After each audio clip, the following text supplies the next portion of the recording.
Hi everyone, मेरा नाम ऋषभ है और आज हम लोग इस वीडियो में बात करने वाले हैं जियो फाइनेंशियल सर्विसेज के बारे में। क्योंकि मोस्टली आप न्यूज निकल कर आ रही है, देख रहे होंगे आप लोग भी कि 400 टच करने वाला है ये 2025 के अंदर। तो इसी के बारे में डिटेल में डिस्कस करेंगे और साथ ही साथ एक न्यूज भी निकल कर आ रही थी, मैंने कहा उसके बारे में चलो डिस्कस कर लेते हैं।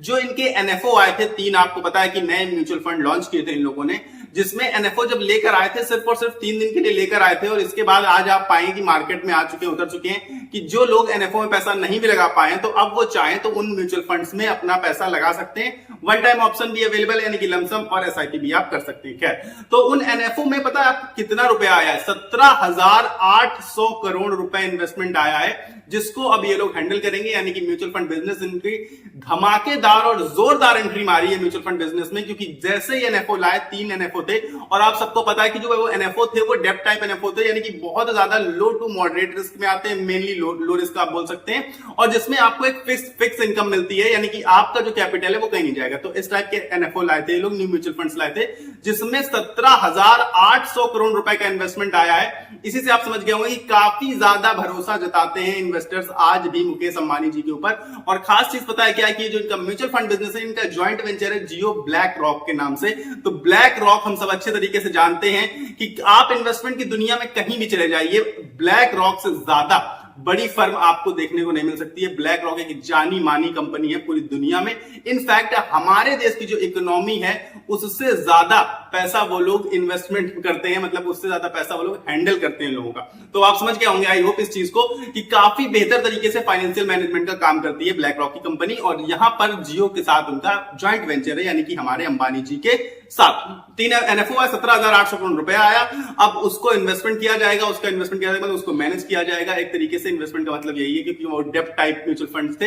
तो अब बात कर लेते हैं, जब 17,800 करोड़ रुपए इनके पास आया है, इसका मतलब है कि अब ये डिसरप्ट करने वाले, सीधी सी बात है, साफ साफ दिख रहा है कि म्यूचुअल फंड बिजनेस में इन्होंने बहुत धमाकेदार एंट्री करी है। और हो सकता है कि अब म्यूचुअल फंड बिजनेस को ये लोग एक तरीके से डिसरप्ट कर दें, मतलब बिल्कुल तबाही मचा दे वहां पर। क्यों? क्योंकि म्यूचुअल फंड बिजनेस में आप मेनली पाएंगे तो कुछ ऐसा होता नहीं है, स्टैम्प ड्यूटी सेम ही रहती है, मोस्टली आप उसको चेंज नहीं कर सकते हैं। ठीक है, इसके अलावा अगर आप पाएंगे स्लैब रेट वाला, अगर क्योंकि डेप्ट वाले टाइप में स्लैब रेट पर पड़ता है आपका जो भी पड़ता है आपके टैक्स वगैरह। और इसके अलावा अगर आप इक्विटी में आएंगे तो वो long term short term gain वाला होता है, उसमें भी वो कुछ ज्यादा कर नहीं सकते। तो वो कर किसमें सकते हैं? वो कर सकते हैं एक्सपेंस रेशियो में। एक्सपेंस रेशियो आपको पता है किसी का कम होता है, किसी के ज्यादा होता है म्यूचुअल फंड, जिसका कम होता है वो अच्छे माने जाते हैं। तो म्यूचुअल फंड के बिजनेस में ये लोग एक्सपेंस रेशियो को मिनिमाइज करने की कोशिश कर रहे हैं, ताकि ये लोग पूरी की पूरी म्यूचुअल फंड इंडस्ट्री में अपना रुतबा, अपना जलवा कायम कर सके। तो अब इसी बात में आगे बढ़ जाते हैं हम लोग, क्योंकि आई होप मैंने आपको इस चीज में काफी बेहतर तरीके से बता दिया है कि म्यूचुअल फंड बिजनेस को काफी सेटअप कर लिया इन्होंने ऑलरेडी, और 17,800 करोड़ की इन्वेस्टमेंट भी आ गई है। और अब आगे इनका जो गोल है वो ये है कि म्यूचुअल फंड बिजनेस में अपने आप की मोनोपोली, मतलब एक तरीके से एक सबसे ज्यादा आगे निकलना है इनको। जो निप्पॉन, एचडीएफसी, एसबीआई,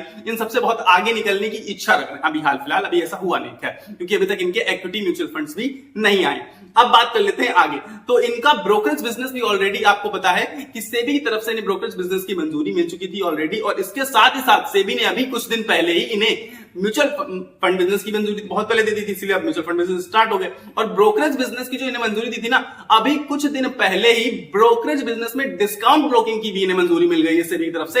इसका मतलब है अब ये ब्रोकिंग बिजनेस में भी अब डिसरप्ट कर देंगे, यानी कि पूरी तरीके से तबाही मचा देंगे। एंजल वन जो आप पाएंगे, ग्रो, जीरोधा, इन सबको बहुत ज्यादा कंपटीशन फेस करना पड़ सकता है, क्योंकि अब ये डिस्काउंट पे ब्रोकरेज बहुत ज्यादा ब्रोकरेज क्या कर देंगे, कम कर देंगे, मे फ्री कर देंगे, जो भी करें। अब वो तो फाइनल सीजन के बाद पता चलेगा, लेकिन डिस्काउंट ब्रोकरेज की परमिशन ले लिए तो इसका मतलब सीधा सीधा है कि प्राइसिंग स्ट्रेटजी तो आने जा रही। ठीक, तो अब ब्रोकरेज बिजनेस में भी एंट्री हो चुकी है। लेकिन मैं आपको बता देता हूं कि म्यूचुअल फंड बिजनेस तो सेटअप हो गया, स्टार्ट भी हो गया, पर अभी तक इनका ब्रोकरेज बिजनेस स्टार्ट नहीं हुआ है। ठीक है, तो इस चीज को बहुत ध्यान में रख के आप लोग आगे के कोई भी कदम उठाइएगा। अब बात कर लेते हैं बाकी पूरे के पूरे बिजनेस ओवरव्यू के बारे में। आपको बता देता हूं कि इनका क्या क्या बिजनेस है। तो बिजनेस में इनका एक पेमेंट बैंक का बिजनेस है, हम सब बहुत अच्छे तरीके से जानते हैं। एसबीआई से पूरी तरीके से एक्वायर कर चुका है, 100% अब पेमेंट बैंक इनकी हो चुकी है, यानी कि जियो फाइनेंशियल सर्विसेज की। नेक्स्ट बात करें तो लोन सेगमेंट में इनका एंट्री हो चुकी थी ऑलरेडी। लोन सेगमेंट है, यानी कि लेंडिंग का बिजनेस है इनका। और नेक्स्ट बात करें तो एडवाइजरी का भी बिजनेस है इनका, इन्हें एडवाइजरी बिजनेस की तरफ से भी सेबी से मंजूरी मिल चुकी थी, हालांकि अभी तक पूरी तरीके से स्टार्ट नहीं हो पाया। और एज यूजुअल मैं आपको ऑलरेडी बता चुका हूं कि म्यूचुअल फंड बिजनेस और साथ ही साथ ब्रोकरेज बिजनेस के लिए भी इन्हें सेबी की तरफ से मंजूरी मिल गई। इतने बेहतरीन कामकाज करते हैं, मतलब मेनली आप पाएंगे प्रॉफिटेबल बिजनेस ही करते हैं और आगे आने वाले समय में इन बिजनेसेस का इन्हें बहुत अच्छा फायदा मिलने वाला है। तो आप कहेंगे कि आगे आने वाले समय की बात, तो उसके बारे में भी हम लोग बात करेंगे। फिलहाल हम बात कर लेते हैं क्योंकि बिजनेस के बारे में मैंने आपको बता दिया, क्योंकि जो भी था इनका म्यूचुअल फंड बिजनेस का क्या हुआ था सीन वो भी सब कुछ बता दिया। अब बात कर लेते हैं प्राइस टारगेट, क्योंकि सबसे ज्यादा इंपॉर्टेंट ये निकल कर आता है कि प्राइस टारगेट क्या है इसका, कितने अभी शॉर्ट टर्म में क्या कहां पहुंच जाएगा, लॉन्ग टर्म में कहां पहुंच जाएगा, तो सारी बातें कर लेते हैं प्राइस टारगेट की। तो अभी हाल फिलहाल तो हमें देखकर ये लग रहा है कि 350 से कभी भी क्रॉस कर सकता है और सारे एनालिस्ट यही बोल रहे हैं कि शॉर्ट टर्म में 350 क्रॉस करने वाला है कभी भी। इनफैक्ट आप देख ही पा रहे हैं कि 330 के आसपास सराउंडिंग घूमता रहता है, मोस्टली घूमता रहता है, ठीक। तो 350 कभी भी क्रॉस कर सकता है और 360 पे इसका रेजिस्टेंस वर्क कर रहा है, ये भी साफ साफ दिख रहा है हमें। 360 पे रेजिस्टेंस यानी कि 360 का अगर मार्क क्रॉस करेगा तो सीधे सीधे 400 की तरफ उड़ान भरेगा, 400 का मार्क क्रॉस कर देगा, यानी कि अब की बार 400 पार। अगर 2025 में होना है इसे तो इसको 360 का मार्क क्रॉस करना पड़ेगा जहां पर इसका रेजिस्टेंस वर्क कर रहा है, ठीक है। लेकिन यहां पर आ जाता है एक ट्विस्ट। क्या ट्विस्ट आ जाता है कि अब सबको लग रहा है कि शॉर्ट टर्म में यार बहुत अच्छा परफॉर्म करने वाला है, जबकि यहां पर एक ट्विस्ट है।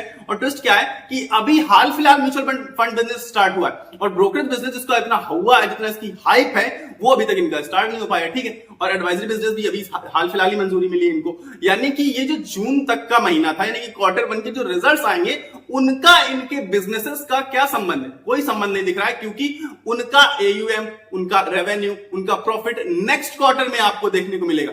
लेकिन इसके पहले यानी कि अभी जो क्वार्टर 1 के रिजल्ट्स आएंगे इसके, कि अप्रैल टू जो जून क्वार्टर होता है उसके रिजल्ट शायद कमजोर आ सकते हैं। कमजोर आने का मतलब है कि बहुत एक्स्ट्राऑर्डिनरी नहीं आएंगे, और अगर बहुत एक्स्ट्राऑर्डिनरी नहीं आए तो आप पाएंगे कि 2 से 4-5%, मतलब 2-4 को एक फिक्स नंबर तो होता नहीं, तो 2-4-5% की आपको इसमें करेक्शन देखने को मिल सकती है। पर्सनली मुझे ऐसा लग रहा है, क्योंकि अभी जो क्वार्टर 1 के रिजल्ट आएंगे वो क्वार्टर 2 के नंबर से बहुत आपको कम देखने को मिलेंगे। यानी कि क्वार्टर 1 के जैसे भी नंबर है, मैं ये नहीं कह रहा हूं कि खराब नंबर आ जाएंगे, कमजोर नंबर आ जाएंगे, ये भी ठीक ठाक से आ जाएंगे, लेकिन क्वार्टर 2 में आपको एक बहुत बड़ा जंप देखने को मिलेगा।